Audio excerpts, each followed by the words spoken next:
छोटे छोटे आवरण रखे हों, लेकिन गंगा मैया कहीं पर रुकती नहीं है। गंगा बड़े प्रेम से बह रही हो, आप इतने छोटे छोटे कंकड़ रखे, क्या मतलब उस कंकड़ का? गंगा को तो सागर तक जाना, उस कंकड़ को भी बहा देती है।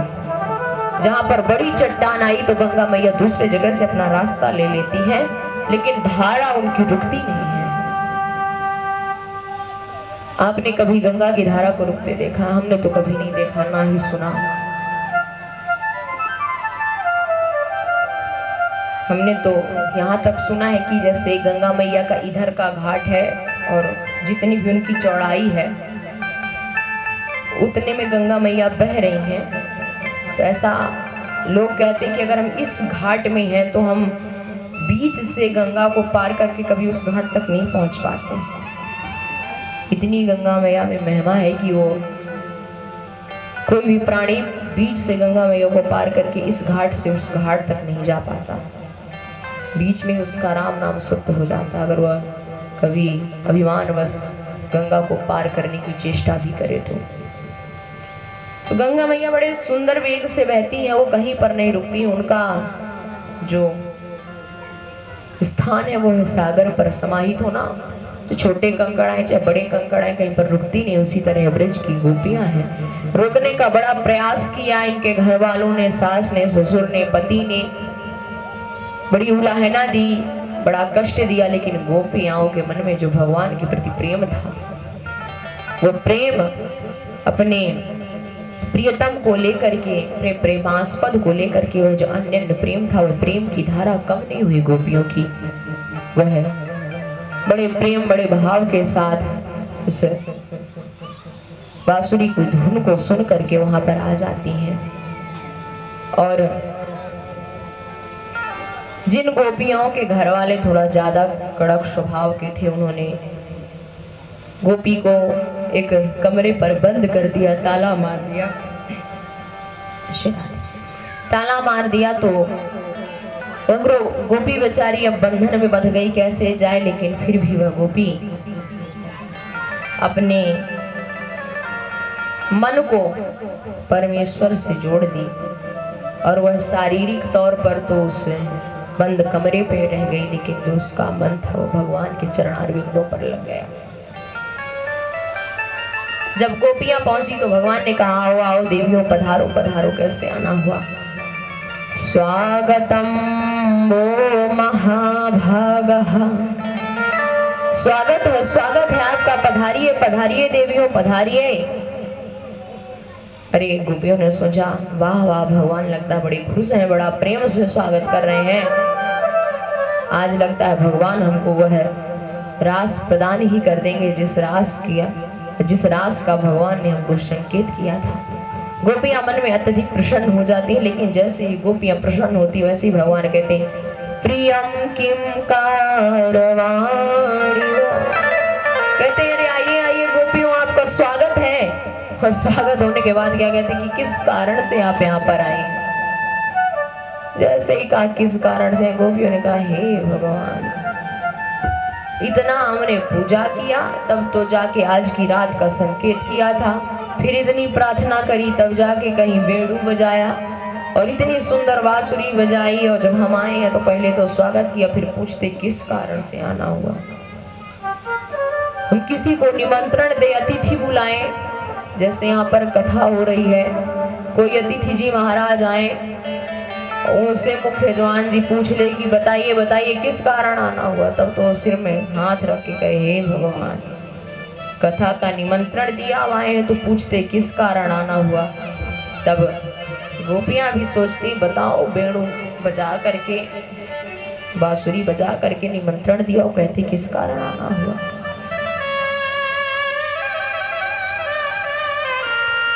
तो जब गोपियों से भगवान ने पूछा कि आपका किस कारण आना हुआ, गोपियों ने कहा, निमंत्रण देकर के आप हम लोगों को भूल गए। अरे जिसको बुलाया है उसका तो पता होना चाहिए कि हमने इनको बुलाया है, ये आए हुए हैं। तो जब हमने बुलाया है तभी यहाँ पर पधारे हुए हैं। बेचारी गोपियाँ उत्तर दे रही हैं, कुछ तो उत्तर दे रही हैं, कुछ मौन है, गोपियाँ बोल ही नहीं पा रही हैं। भगवान ऐसा प्रश्न किया कि गोपियां बेचारे शांत हो गए, बोले कि हम तो बड़े खुश थे, लेकिन भगवान ने ऐसा प्रश्न करके हमको निराश कर दिया।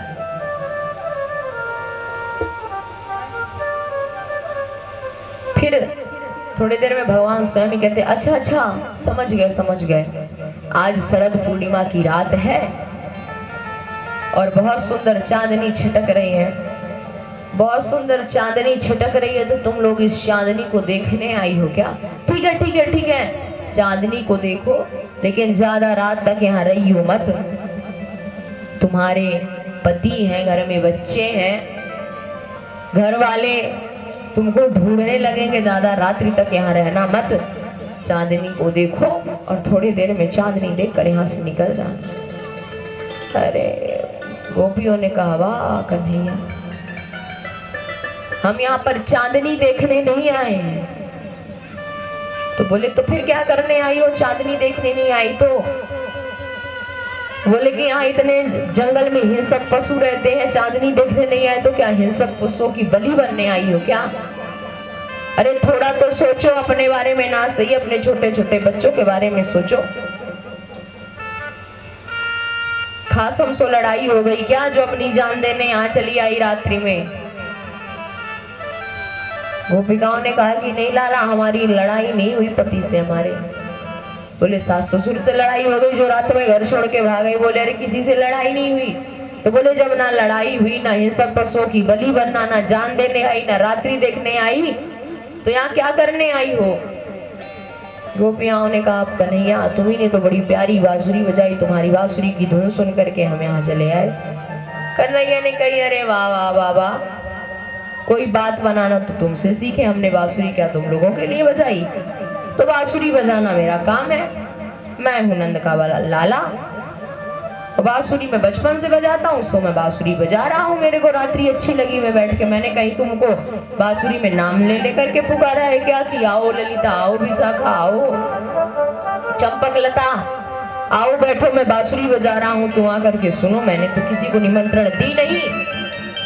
अब तुम लोगों को माखन चोरी की बातें बता करके पेट नहीं भरा, तुम स्वयं पकड़ी गई माखन चोरी में। मेरे को पकड़ाते पकड़ाते हमने कल सुना ना कि कन्हैया ने किस तरह अपने लाला का ही हाथ उस गोपी के लाला का ही हाथ पकड़ के यशोदा मैया के सामने खड़े कर दी और स्वयं जाकर के शयन कक्ष पर लेट गए और गोपी से यशोदा मैया के सामने कह दी कि ये गोपी का स्वयं चोर है, मैं चोर नहीं हूँ, ये गोपी झूठी उलाहना देती है।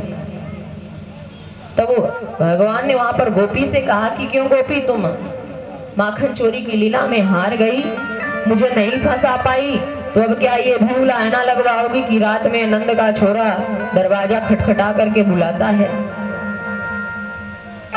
ऐसा मत करो भाई मेरे साथ, मुझे भी जीने खाने दो। भगवान ने उनको कहा। तब गोपिकाओं ने कहा कि नहीं प्रभु, जब भगवान ने बहुत सारी बातें की तब कुछ गोपिकाओं ने उत्तर दिया, नारायण ऐसी बात नहीं है, हम यहाँ पर आपको भोग लगाने के लिए आए हैं। प्रभु हम यहाँ पर भात बन करके आए हैं। भात और भक्त दोनों की तुलना एक तरह है। भगवान को दधी और भात बड़ा पसंद है और भगवान को भक्त भी बड़े पसंद हैं। गोपिकाएं कहती हैं कि हम यहाँ पर आपको भोग लगाने के लिए आए हुए हैं, सुंदर सुंदर थालियां लेकर के। सुंदर सुंदर थालियों का मतलब यहाँ पर यह है कि भगवान हमारा जो मन में द्वेष था, कपट था, दंभ था, सब कुछ आपने हरण कर दिया है चीर हरण के माध्यम से, और अब हम एकदम निर्मल मन से आपको भोग लगाने के लिए सुंदर सुंदर दधियोधन बना करके लाए हैं। सुंदर सामन प्रभु आपको समर्पित करने आए हैं। अब आप हमारे इस मन को अपनी स्त्री बनाइए नारायण, और हम गोपिकाओं को आप स्वीकार करिए।